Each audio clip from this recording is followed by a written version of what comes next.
Hey, good afternoon. Welcome to the cool service. Welcome to LifeEVC, where it's okay to curse as long as it's done in context. That's what I learned. It's not okay to curse, but do it in context, okay? We're going through Ephesians, and Ephesians, the Bible itself, is a redemption story. It's a story of redemption from the fall in Genesis. God created something perfect. We messed it up. We jacked it up. And then in Revelation, we're going to get to see everything the way that it was supposed to be, right? So something was good. We lost it, and it's going to be what we want it to be, what we always hoped it to be. And that's done through Christ. And redemption stories are everywhere, you know, in the world, in literature, AA meetings, if you've been to those, where people talk about where they used to be and something happened and they're no longer there anymore. It's a lot better than it used to be. Those are the basic redemption stories. And redemption stories are also, they're always kind of tied with identities and things like that. Who am I? Or this is who I was, and I thought that was who I was, but then something happened, and this is really who I am now, right? And that's why it's a story. It takes place over years and experiences and things like that. And I always wondered, why is it that, you know, in the world, those types of stories are so enthralling? They kind of like draw you into stories like that. And I really thoroughly enjoy stories of redemption and also identity.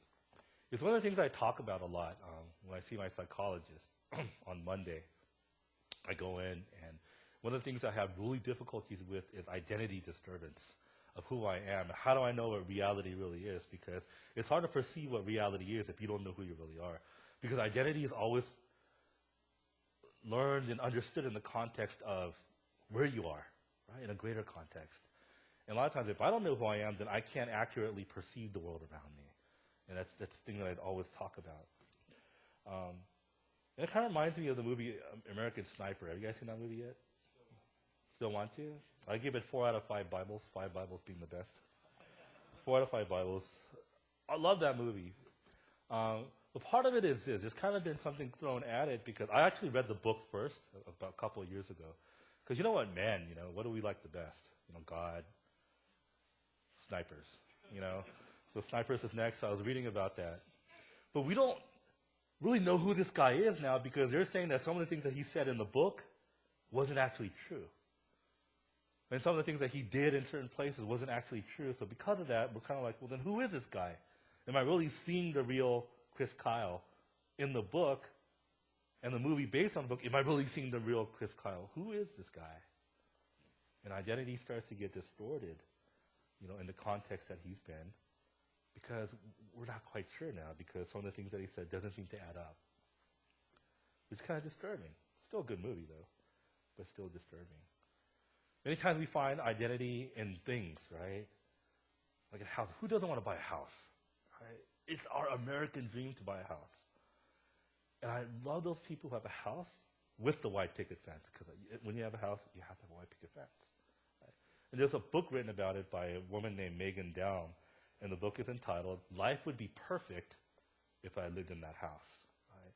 And in it, she talks about how she keeps moving constantly. And I haven't read it yet. I just heard, you know, summaries about it. Because I just discovered it this past week, where she's talking about why the American obsession with real estate, and have to have a home, and the home has to be, you know, entitled with our identity in some way. So you go on a date, it's kind of like, so what do you do, and do you have a house, you know, and do you own something? Because owning that kind of gives you a certain status with people, and we find identities in things like that. But I think most of us, if we really think about it, find identities in something different. We find identities in wanting to be loved because you haven't been loved like you wanted to, or in love itself, right? That you have been loved in some way. Now, I like these stories. I watched this movie. It's called Wild. I don't know if you guys have seen that. It's with Reese Witherspoon. And I'm not a big Reese Witherspoon fan. She kind of creeps me out. And I could never get past the movie Legally Blonde. You know, it's like I can't watch another thing that she was in. But there's this movie that she was in. It was based on a true story, and I had to go. It just something drew me about that movie, and I went to watch the movie. Oh, fantastic! Loved it. I highly recommend it. Don't take your kids. It's not a kid movie, but I highly recommend it. And then it was based on a book that Cheryl Strayed wrote called Wild, right? And I was reading this, and this is a redemption story of how she had lost her identity to some extent and how she found it once again. And she lost it because when she was 26 years old, she had been married for 4 years, she had lost her mother, a mother who loved her dearly. And she died when she was 45 years old. Isn't that crazy? I'm 42. So in 3 years, I'm going to die, right? And how that affected her life, because that was the love of her life. She wrote another essay called The Love of My Life, and it doesn't talk about her husband. It doesn't talk about her dog, but it talks about her mother, that she had lost the love of her life and how that affected everything else.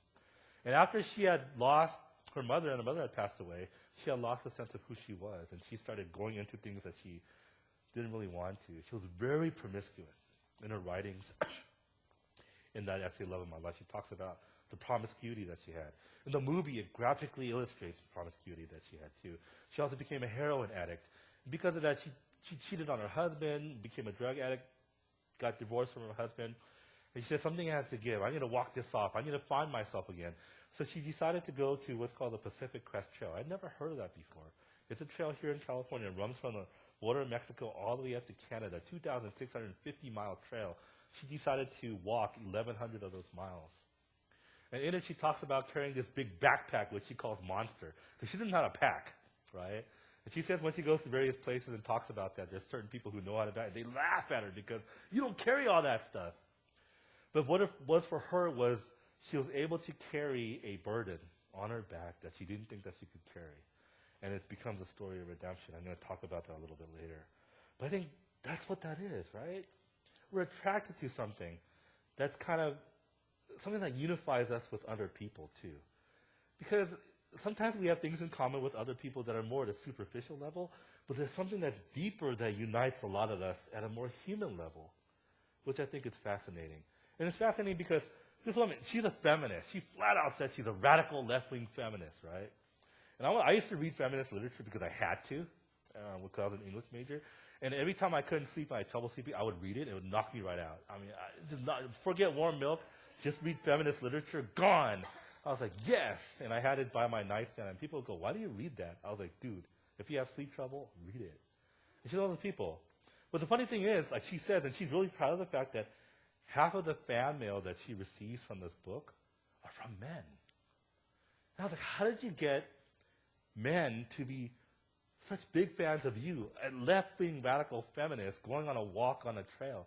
Because she says she talks about things, the suffering that she's gone through, the pain that she's gone through at a more human level, where whether you're a man or a woman doesn't really matter, that you could connect to that in some way. In fact, a lot of men have read the book and watched the movie and go, man, that's me, right? And what man in their right mind would say, I'm a woman, and say that's me, right? But guess what? When I was watching that movie and I was reading this, I was like, oh my gosh, that's me. And I'm on video saying this. It's going to be on the internet. That's me.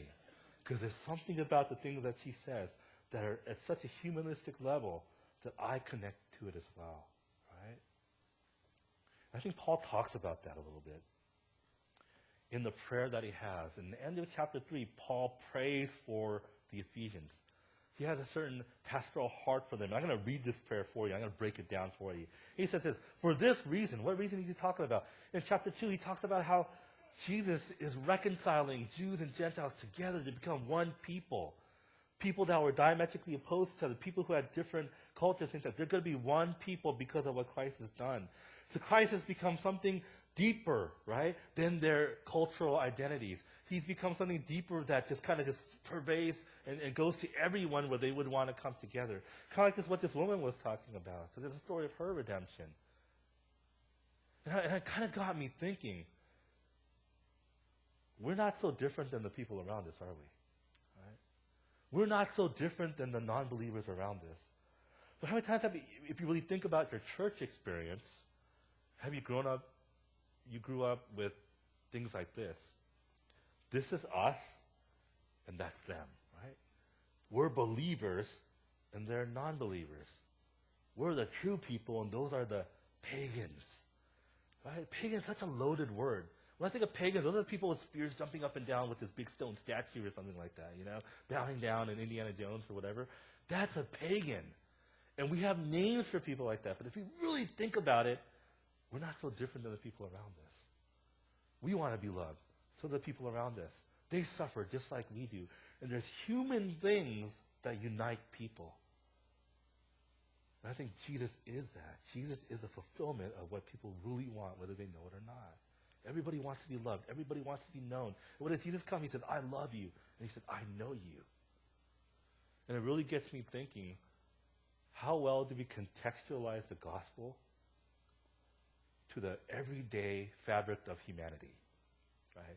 The everyday suffering that we have, the everyday kind of wondering what the world is going to be like, if there's any meaning beyond the things that we do, right? Wake up in the morning, I'm shivering, I'm trembling because I don't know what I'm supposed to do today. I can't bear the weight of what the responsibilities that are placed on me, all the labels that I have as a husband, as a father, as a teacher, as a pastor, as a man, all those things. Can I even live up to those things, right?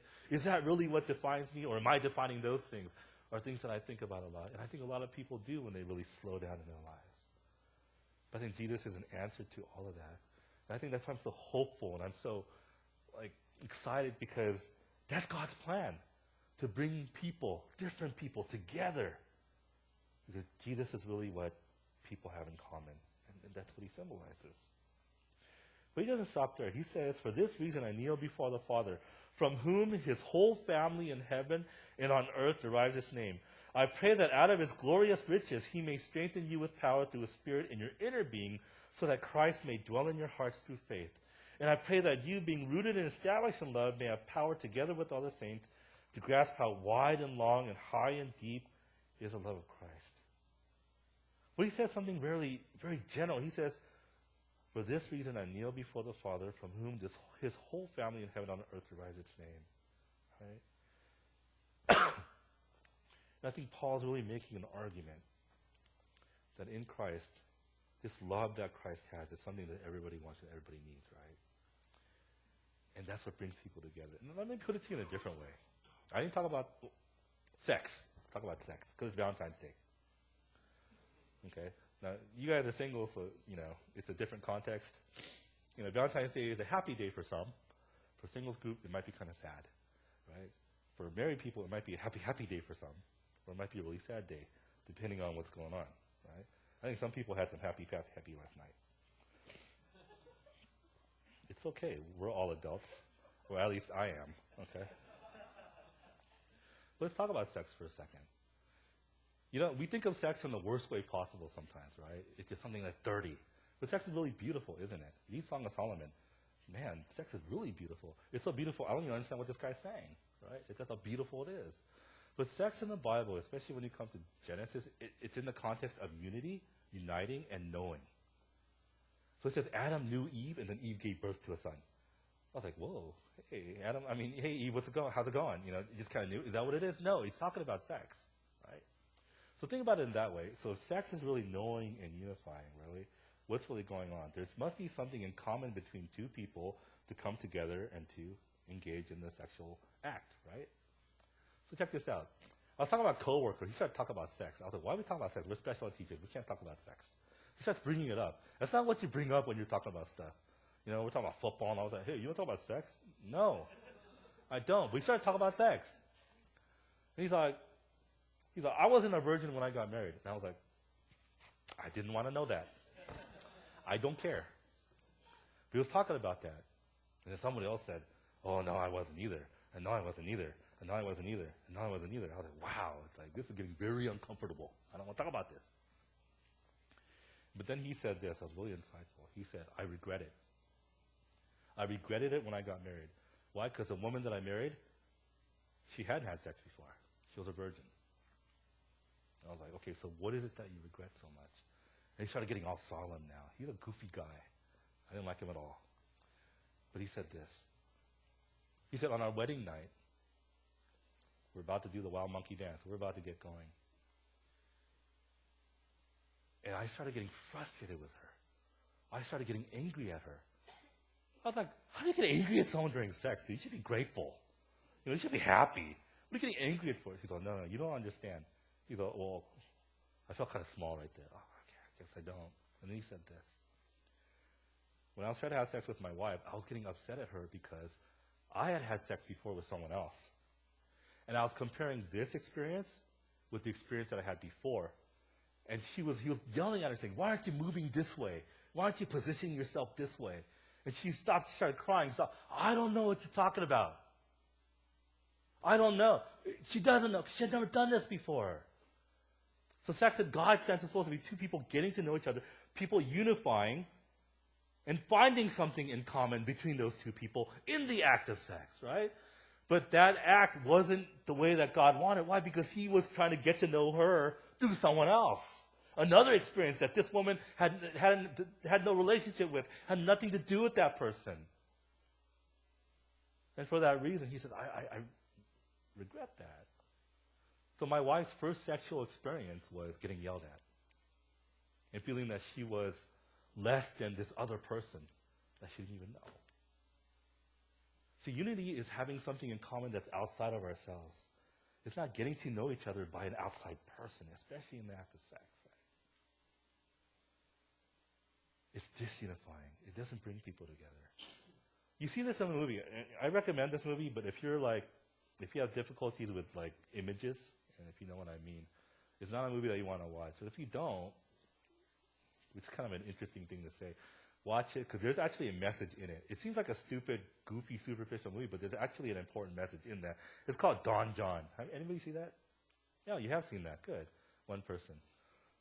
Did you close your eyes during the images? It's like, don't talk to me right now, right? When the movie, Joseph Gordon-Levitt, he has relationships. He's a buff guy. He does all these things. His thing is, he has to have his place. He has to have his, the working out that he does.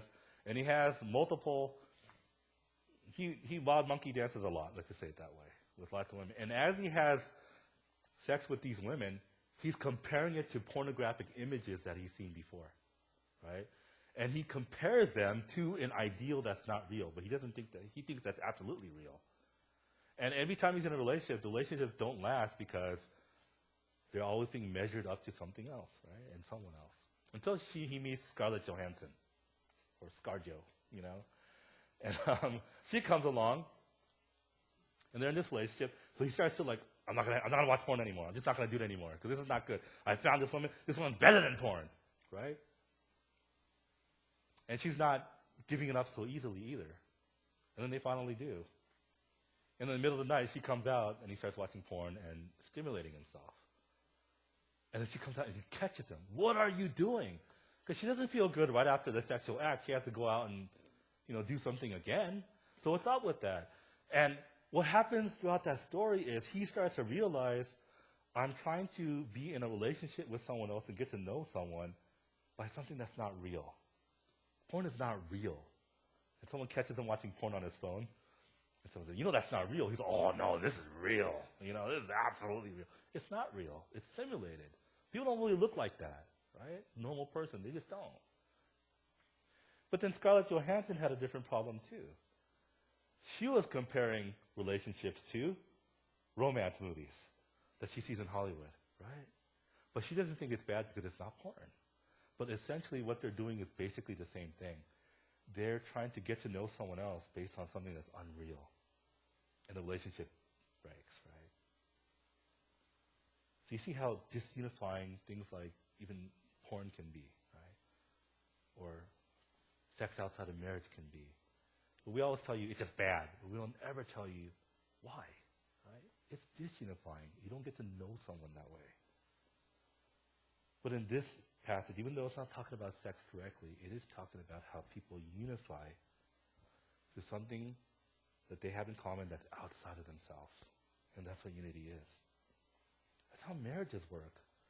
You're going to be in relationships where your wife is a different gender than you are, or your husband is a different gender than you are, and yet two different people are going to come together and be in unity with one another, and then you're going to be a family by something that's outside of yourself. But what's missing in these types of things? What is the ultimate power that comes from, or that contributes to someone being united and being someone and having an identity?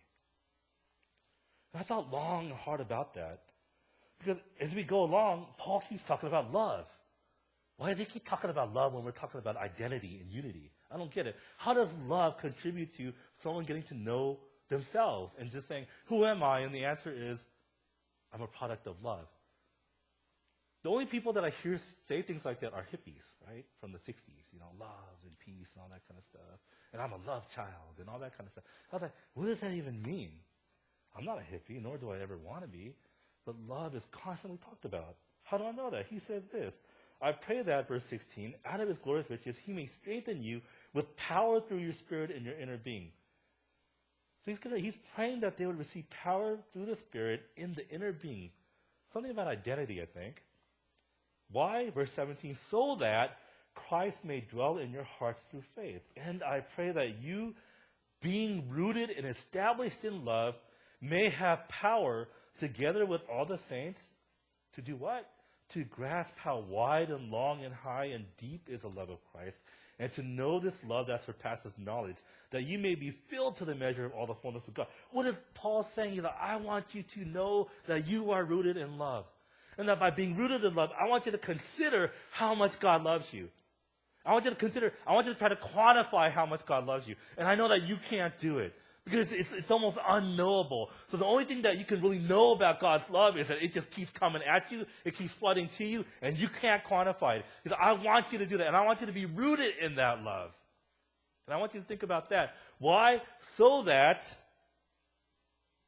you may be filled to the measure of all the fullness of God, that you may find your identity in him, that you may resemble him in your identity. So love is a big deal. Love is a big thing. Right? I was going to use this Tina Turner joke, but somebody's going to make a comment after that, so I won't. But I'm thinking, what the heck does love have to do with identity? What does it have to do with who I am?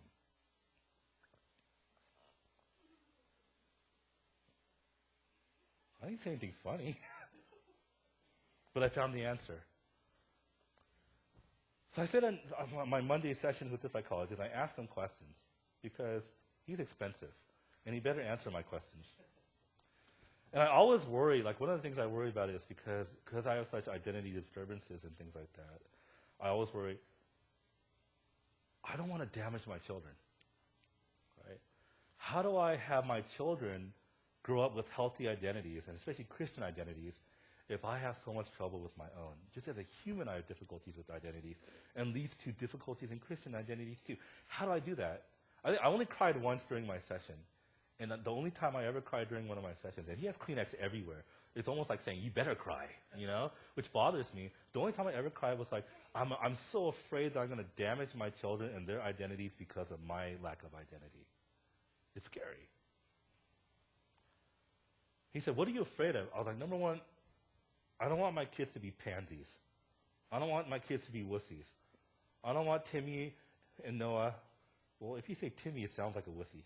Timothy, to come up to me and say these two things, Dad, I want to be a cheerleader, and I want to go into ballet. No, you're not. You are my son. You come from my blood. You will not be a cheerleader or do ballet. You will not.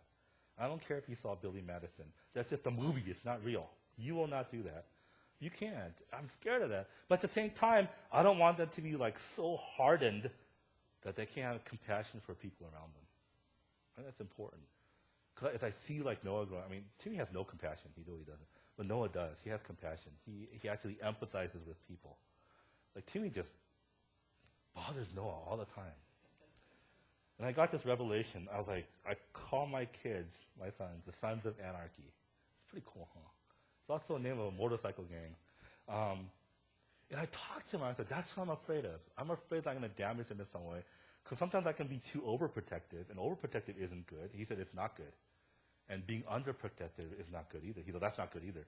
So there's got to be some type of balance. But I didn't grow up in a healthy environment, and I don't want to raise my kids in the way that I was raised, so what do? I don't know what to do.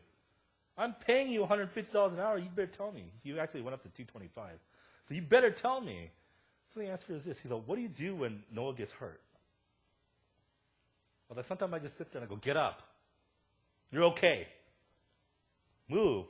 Life is hard. I actually said it to him. Life is hard. You don't know how difficult it is. You're an Asian in a white man's world. It's difficult. It's going to be hard. He just looks at me like, what? He just kind of goes away. So, and I told my psychologist, that's what I do. And he said, that's why you're here. And I was like, yes. But she said, try this.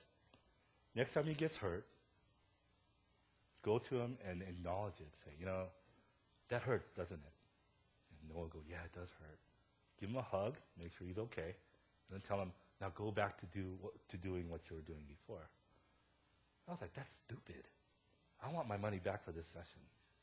That doesn't make sense. But what he was saying is this. Kids become emotionally healthy, and they have healthy identities and healthy sense of self when they can express the pain that they have, and that you acknowledge that in a safe environment, but then tell them to go back to what they're doing. And they end up being stronger and healthier people as a result. Now that's different than life is hard, get up, right? Which is what I was taught. I had guns pointed at me. My mom said, stop crying. So I had a gun pointed at me. Stop crying. You're a man. I was like, I'm not a man of steel. I'm just a man. Kevlar, right? And it was hard. And I think those led to identities that weren't so good. I started realizing, okay, maybe there's something to love, right? Maybe there's something to that. It's funny because right after first service, I was talking to one of the congregation members, and he said, I really like your sermon. I was like, okay, let's talk. And we're talking, and he said, I realized that my mother did that for me. I didn't realize that when I was younger, but the way that my mother loved me and showed love, and she showed it to me in a certain way, really defined who I am today. I was like, good, then you understood what I was trying to say.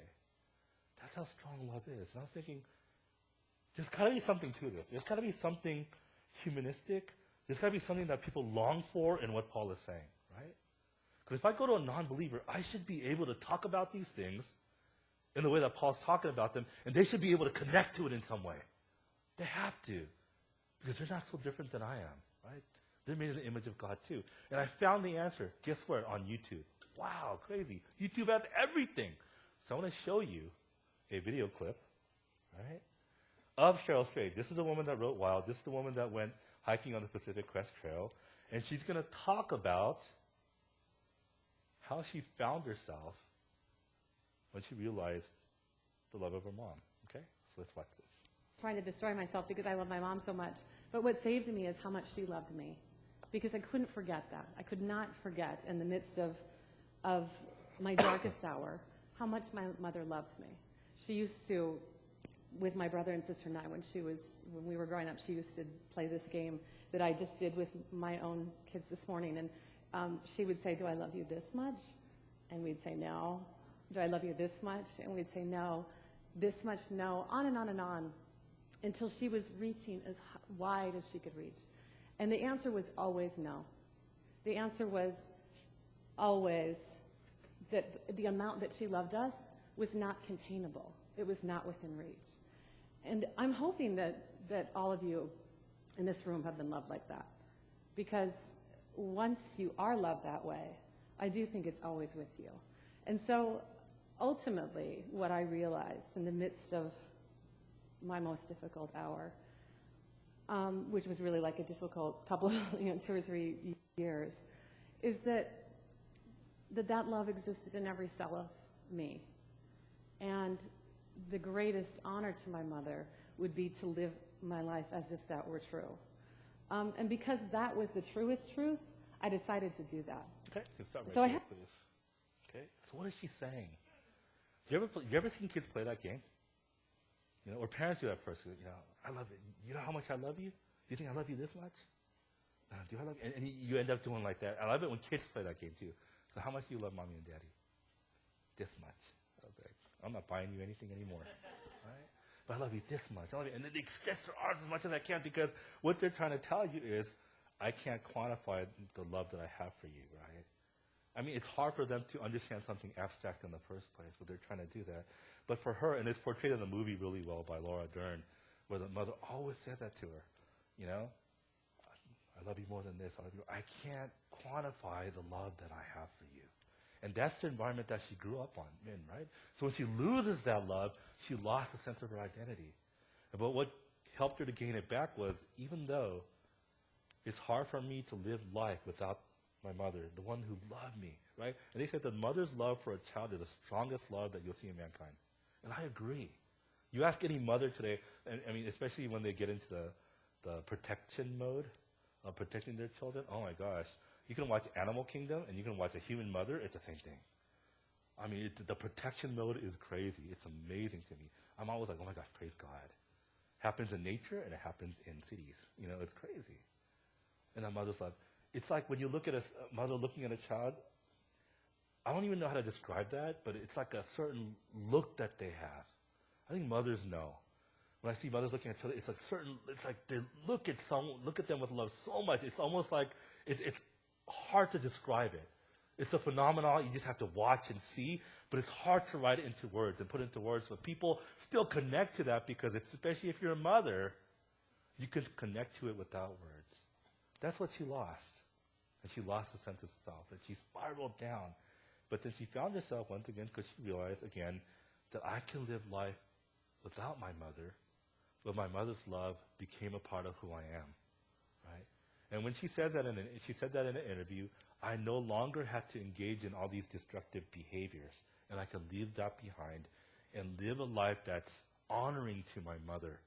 Because in the book, Mom always says to her, you got to be the best you that you can be.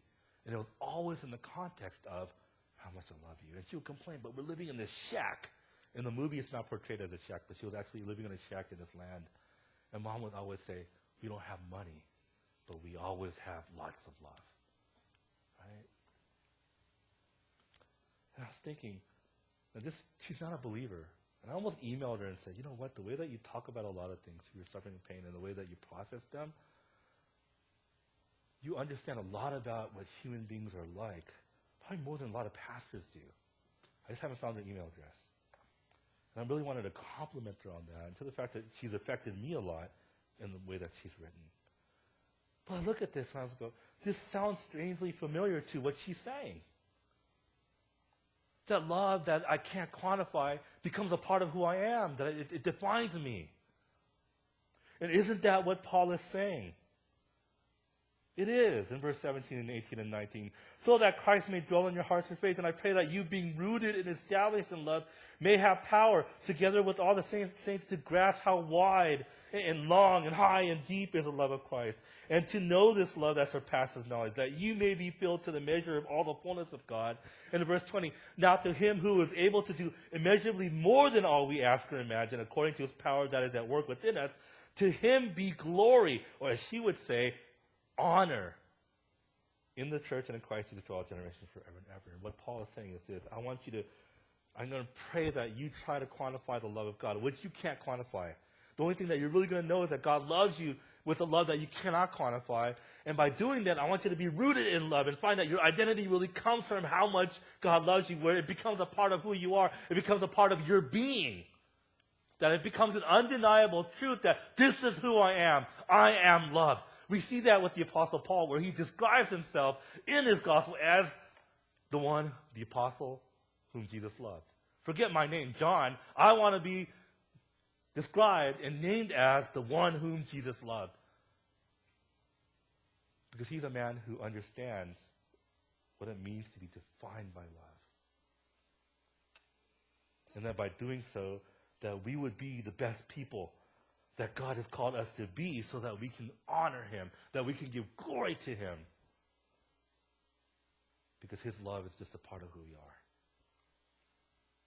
She was onto something. She's onto something huge. And it's funny how, I really thank God that when I was reading this, it happened to coincide with their passage that I was going to talk about today. I think that's awesome. For many of us, maybe we weren't in loving environments. I wasn't. Do I think my parents didn't love? No, I think they did. But their love was still lacking, right? See, one thing that I realized through all that, while I was watching the movie, I started getting pissed. And this is why. One of the things I struggle with most in terms of identity is when people misidentify me. No one likes that. No one likes to be misidentified. No, this is who you are. Right? But I'm not. I mean, sometimes when they identify you properly, you still don't like that either. When people call me, you're sensitive, I'll say, yes, I am. I don't like it, but yes, I am. But I was watching that movie, I was like, I've always wanted to do something like that, right? Movies like that always I'm drawn to. Into the Wild was another movie, also a book that I was drawn to. There's another movie called A Walk in the Woods with Robert Redford, going on a trek or something to find one's identity, to know who they are. Why? Because I want to know who I am. It's important. And for years I asked my parents, I need to go travel. I need to go see the world. I need to see different cultures. I need to find out who I am through that. That's who I am. And I was like, now that I'm a father, if Noah or Timothy came up to me and said, Dad, I really need to do this because it would really help me find who I am and the type of person I am, I would do everything possible as a father to help them to do that. But with my own parents, they always ignored it. You don't need those things. And I was like, because you don't know who I am. To my mom's dying days, I feel like you didn't know who I am. You put some other identity on me, and I didn't live up to that identity, and I got shouted at, and I got a lot of anger put at me, but you never knew who I am, or who I was, and I still am. And I remember I went to my mom's grave about 2 months ago. I took Noah with me. So he was very confused, because we had just seen my stepmother, and I was like, we're going to go see the mother. She said, my mother. She said, you just saw your mother. I was like, no, that's my stepmother. She said, what's that? I didn't want to get into that. And then we were going to go visit my mother, and we went to the cemetery. And the reason why I went is like I had to let go of this. I have to let go of this whole thing about my mom, my mommy issues. I'm 42, turning 43. I had to get rid of it. But I forgot where her grave was. It took an hour just to find it. And by that time, Noah was like rolling all over the place, walking on people's graves, being the son of anarchy that he is. I was like, you can't do that. And I didn't have that moment where I could just go, Mom, I forgive you because I just want to be released, even though you didn't know who I was. But I'll never get a chance to make that up because she didn't know who I was, right? So watching that was really painful for me because who wants to be misidentified by the people that are closest to you? So my life has always been a search for that, and I've been trying to find it in people, which is ridiculous because that was the problem in the first place. But it needed to come from God first, right? And maybe you're in the same boat as I am, and it's called the Titanic. And you've had a sinking feeling for a long time. And maybe you didn't have that love growing up. Well, here it is, right? This is all I can tell you. Right? There is still hope, and it comes from outside of us, and it comes from this passage. That we would know the love of God, that he would not withhold his only son to die for you, even though we didn't deserve it. And I'm still on that journey to finding out what that is. So I just want to let you know I'm quitting as a pastor of LifeEVC in June, 3rd week. And I'm going to walk this trail too, the Pacific Crest Trail. There's 2,600 miles. I'm going to take 2 months off. I think I can do about 2 miles within those 2 months. And I'm going to go, I need to do this. I need to find myself too. And I'm going to write about it too. I'm going to call it Wilder. Right? But it explains, like, I'm very restless. I'm always looking for something that, I don't know what that is. And maybe you're there too, but I find it in the pages of this passage. Something else that I find in here is too, Paul keeps talking about power. And power coming from love. And I was like, when I think about love and power, you don't think weakness, do you? You don't think weakness and power. But I see it here in this passage because even though it's not explicit, it's hard for me to grasp something concrete about love. But something that I do grasp is sacrifice, right? And I think you do too. Like I watched this movie like United 93 about passengers on the flight United 93 during 9/11, and they try to take over that airplane. Many of them sacrificing their lives in order to do so. I saw World Trade Center with people, some of the police officers who rushed into the World Trade Center to save other people, and only one of them survived out of the 3 that was depicted in that movie. And it's sacrifice. It's people willingly putting themselves in a place for the sake of other people. It's watching movies where mothers would not eat and give whatever food that they have left to their children so that their children could survive and they would die, right? Or you watch the movie The Road with a father and a son, and the father is doing his best to teach his son how to survive in the world, saying that the world is a ruthless place. It's a difficult place. It's a hard place. But the son is saying, but there's good people, and there's good here, and the worry that the father has for the son and wanting to survive, but then the son actually does better. He realizes that there is goodness in the world, and he finds goodness in this other family that's been following them the whole time and has taken him in when the father has passed away. Those types of sacrifices are all around us in the images, in the stories, and on TV, and in the movies. Why? Because it's what makes us human. It's also what makes us believers in the eyes of God. And I think that's what touches us too, is the sacrifice of God, that he would withhold his only son to die for us. That it makes it okay that I don't always have to be strong, right, in the way that the world defines, but it's okay for me to be weak, because there is strength and weakness too. That same person I talked to right after first service, he was saying to me, you know what? I always thought my mom was just a weakling, because she had been ripped off by so many people and business transactions and things like that, and she never got upset, never got angry, never hated, never got bitter at these people that had ripped her off. And the whole time I was thinking, my mom's weak. She's not strong. And he said, during Friday, we're starting small groups and things like that. One of the questions that the other Pastor Steve had sent out was a question asking, who inspires you the most? Who inspires you as a person? And this person came to the conclusion that the person that inspired him was his own mother. So once he had thought that the mother was so weak, but she exhibited so much strength within that weakness and so much restraint, and not wanting to give into hate, and not wanting to give into bitterness, and not wanting to give into all these negative things that honestly were probably realistic reactions to people ripping you off. And finding that mother had planted seeds in his identity. That he says, even at work, I don't get defined by other people. Right? And it's okay for me to feel weak. And it's okay to be seemingly weak around the people around me. Why? Because of the love that my mom had that overwhelmed her and overwhelmed him as he grew up. I think that's what this passage is talking about. There's a lot here. There's a lot here in terms of how we connect with one another as a church. There's a lot here in the way that we connect with the people around us in the world. And as believers who have been redeemed by the blood of Christ, we have stories of redemption too that we share with everybody else. And I have this article, and I could quote it for you, but I'm not going to because I'm running out of time, where he's talking about these redemption stories are everywhere.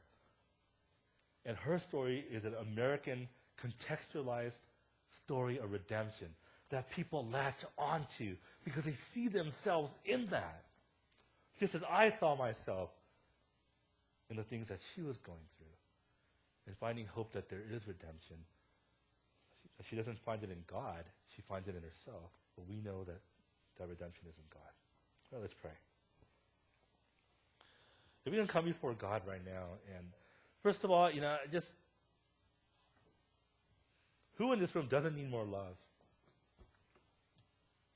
And who in this room has an idea of what God's love is, or even love in general, but we're not 100% sure if it really does come from God?